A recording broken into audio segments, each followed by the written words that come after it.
Bismillahirrahmanirrahim. Assalamualaikum warahmatullahi wabarakatuh. Waalaikumsalam warahmatullahi wabarakatuh. Bismillah, alhamdulillah, salatu wassalamu ala rasulillah wa ala alihi wa ashabihi wa man sara ala nahjihi ila yaumil qiyamah. Ba'd. Baik, ikhwah kaum muslimin muslimat dimanapun kalian berada, mudah-mudahan kita senantiasa umat Islam dimenangkan oleh Allah Subhanahu wa taala, ditolong dan dilindungi sebagai umatan wasatan dan juga sebagai khairul ummah. Akhir-akhir ini kita disibukkan dengan isu dan juga permainan opini yang ada di media. Intinya adalah memojokkan umat Islam dan juga ada upaya untuk memenangkan pemimpin non-muslim atau pemimpin kafir. Saya mendapat kiriman tentang sebuah buku yang intinya buku itu adalah untuk mengesahkan bahwa pemimpin non-muslim itu adalah sah. Ini 7 dalil umat Islam DKI dalam memilih gubernur. Buku ini sangat membahayakan karena inti buku ini adalah melegalkan bahwa Ahok itu sah dipilih oleh umat Islam seperti itu. Ini ditulis oleh orang liberal, walaupun mengatasnamakan kiai, tapi ini orang liberal yang sudah dikenal di negara ini, Taufik Damas, tokoh liberal tulen. Dan juga buku ini sebenarnya ini terlalu dipaksakan, jadi seakan-akan meninggikan dan juga memuja-muji Ahok. Sampai di pengantar ini juga dijelaskan bahwa Ahok itu berasal dari bahasa Arab Ahok dan artinya saudaramu. Ini kan terlalu berlebih-lebihan. Ini dalam bahasa akidahnya namanya mudahana. Mudahana itu artinya bagaimana orang muslim itu merendahkan dirinya di hadapan orang kafir, tidak punya, itu menciderai akidah. Dan juga di buku ini dijelaskan, dinukil beberapa pendapat para ulama Ahlus-Sunnah yang disalahgunakan pendapat mereka, seperti pendapat Imam Al-Mawardi, Imam Ibnu Taimiyah, ya. Dan juga menggunakan tafsir-tafsir dengan berbagai macam rekayasa yang intinya Ahok layak menjadi pemimpin umat Islam. Jadi orang kafir memimpin umat Islam tidak menjadi masalah seperti itu intinya dari buku ini. Padahal ini buku ini adalah semua syarat dengan kepentingan, karena Taufik Damas ini termasuk pendukung Ahok, sama kayak Nusron, ya, sama kayak orang-orang liberal yang lainnya, ya. Dan tujuannya adalah mengangkat pemimpin kafir untuk umat Islam dengan atas nama pluralisme atau liberalisme.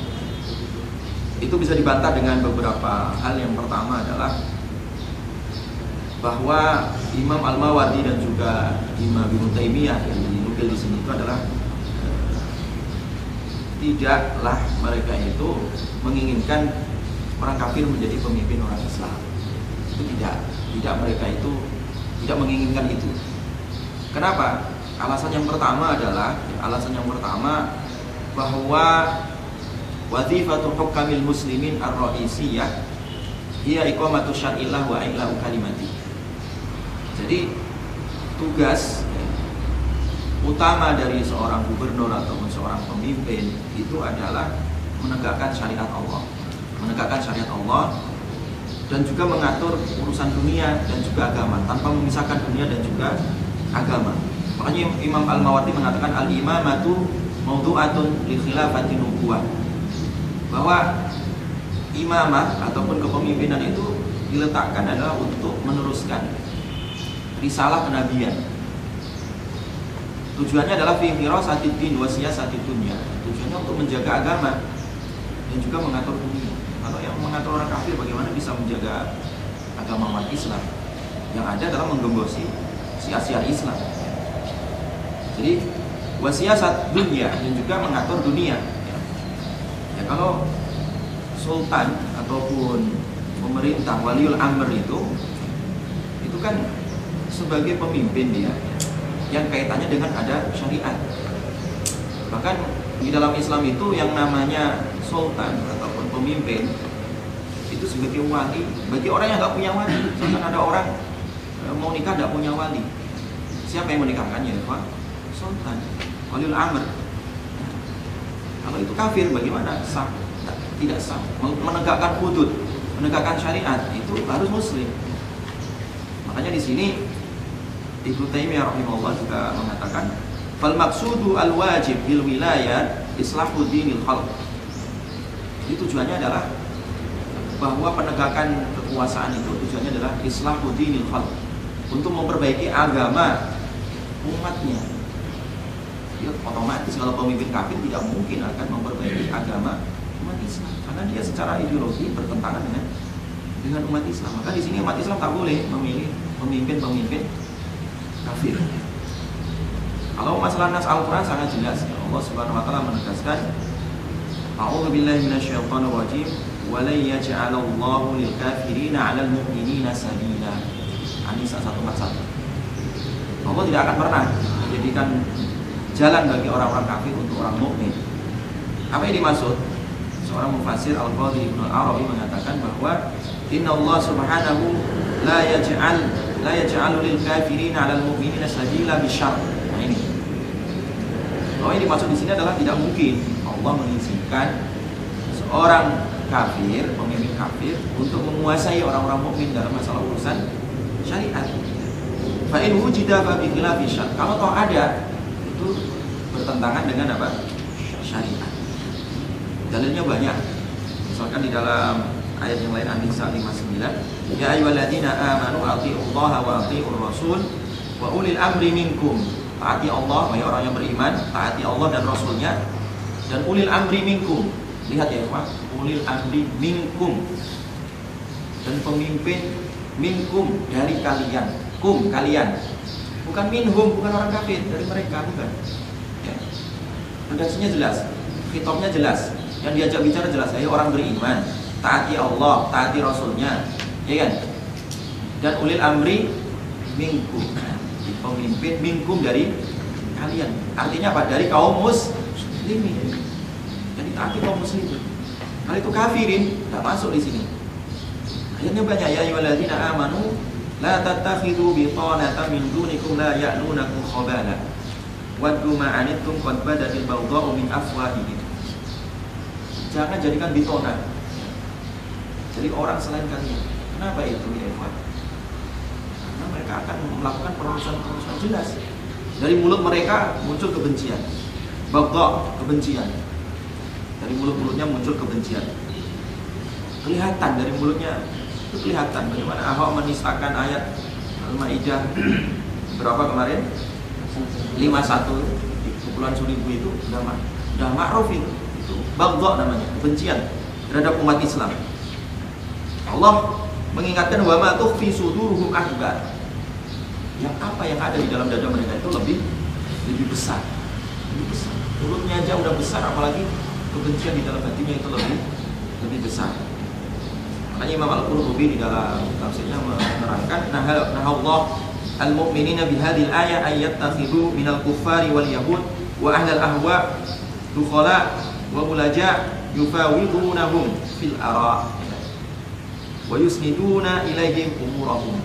Imam Al-Qurtubi jelas di sini Allah melarang orang-orang mukmin ya dalam ayat ini agar jangan menjadikan orang kafir, Yahudi, orang ahlul ahwa yang hanya mementingkan kepentingan ego, hawa nafsu mereka, ya, syahwat politik mereka, agar mereka jangan masuk menjadi apa? Pemimpin ataupun menjadi orang yang diserahi baginya urusan-urusan umat Islam. Ini jelas ayat ini. Ya. Jadi oleh karena itu jumhur ulama sepakat bahwa tidak boleh umat Islam ya, mengangkat pemimpin orang kafir. Ya. Jadi mengangkat pemimpin orang kafir itu tidak boleh. Bahkan Qadhi Iyad itu mengatakan bisa batal, ya. Bisa batal, dan itu akan menjadi masalah besar bagi umat Islam. Makanya Qadhi Iyad mengatakan falau tara alaihi kufrun wa talghirun li syar'a aw bid'ah kharaja an hukmil wilayah. Nah, ini jelas. Qadhi Iyad mengatakan kalau seandainya terjadi pemimpin ini kekufuran, atau dia mencoba untuk merubah syariat atau mengganti sunnah dengan bid'ah, maka dia keluar kedudukannya dari wilayah. Artinya kekuasaannya gugur. Wasaqatat ta'atu, gugur taat kepadanya. Ya. Wa wajaba 'alal muslimin al-qiyamu 'alaihi wa khalquhu, dan wajib bagi orang muslim untuk mengganti pemimpin baru ya, dari kalangan umat Islam, dan juga mencabut itu tadi kepemimpinan orang-orang kafir. Jelas ya. Jadi intinya para ulama ini sepakat bahwa memilih pemimpin kafir itu hukumnya haram ya, alias tidak dibenarkan di dalam syariat. Jelas. Ya ayyuhalladzina amanu la tattakhidul kafirina awliya'a min dunil mu'minin ya. Jangan jadikan orang-orang kafir itu sebagai pemimpin bagi orang-orang mukmin. Di sana banyak orang mukmin. Kenapa harus memilih pemimpin apa? Kafir. Ini hujah-hujah ini sangat jelas ya, Pak. Perkataan para ulama yang menafsirkan firman Allah Subhanahu wa taala dan istihad mereka jelas. Nah, mereka jumhur mengatakan tidak boleh mengangkat pemimpin kafir yang menguasai orang-orang Islam. Ayat Al-Maidah 51 jelas. Tidak perlu ditakwil macam-macam ya.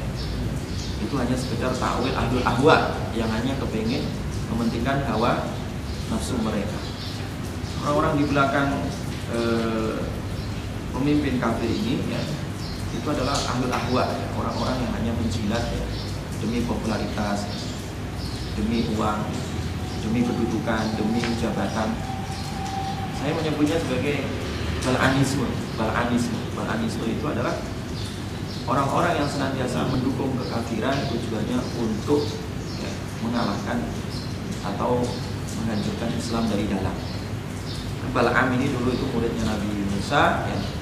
Muridnya Nabi Musa yang menyimpang dari ajaran Nabi Musa demi kepentingan hawa nafsu penguasa waktu itu ya. Bal'am diutus oleh Nabi Musa ke Malik Madian, sebagaimana disebutkan oleh Imam Ibnu Katsir dari riwayat Ibnu Abbas, Ibnu Mas'ud ya. Dijelaskan bahwa Bal'am ini dulunya orang dai yang sangat populer ya. Diutus Nabi Musa untuk menyuruh kebaikan kepada Malik Madian, tapi bukannya malah menyeru kepada kebaikan ya, menyeru kepada ajaran risalah Nabi Musa, tetapi malah justru terpincut ya, terpengaruh dengan apa? Suap atau dengan hadiah raja waktu itu, sehingga dia mengganti ajaran Nabi Musa dengan ajaran kekufuran, karena dia menjilat penguasa waktu itu. Makanya Allah Subhanahu wa taala mengabadikan dalam surat Al-A'raf 175 atau 1 dan sampai 176, di situ Allah memberikan perumpamaan orang-orang yang menjilat kepada penguasa ya. Itu kama salil qalb in tahmil alaihi yalhaz au tajruhu yalhaz. Seperti kalb kata Allah, seperti anjing yang mereka menjilat ya. Anjing itu kalau diusir ya juga tetap menjilat, dibiarkan juga tetap menjilat. Itu perumpamaan orang-orang yang menjilat dengan ilmunya, menjual akidahnya hanya demi untuk satu bungkus nasi, untuk satu bungkus kekuasaan, satu bungkus popularitas. Itu adalah balanisme. Jadi orang-orang yang di belakang kekufuran, di belakang orang-orang yang mencoba untuk merusak Islam dengan atas nama agama atau dengan atas nama intelektual, itu adalah disebut mereka sebagai orang-orang yang dilabeli oleh Allah sebagai balanisme, balaan. Oleh karena itu mudah-mudahan kita semua umat Islam ditolong oleh Allah Subhanahu wa taala, diberikan izzatul Islam dan muslimin. Mudah-mudahan kekufuran di negeri ini dihapuskan oleh Allah Subhanahu wa taala. Demikian kurang lebihnya, mohon maaf. Assalamualaikum warahmatullahi wabarakatuh.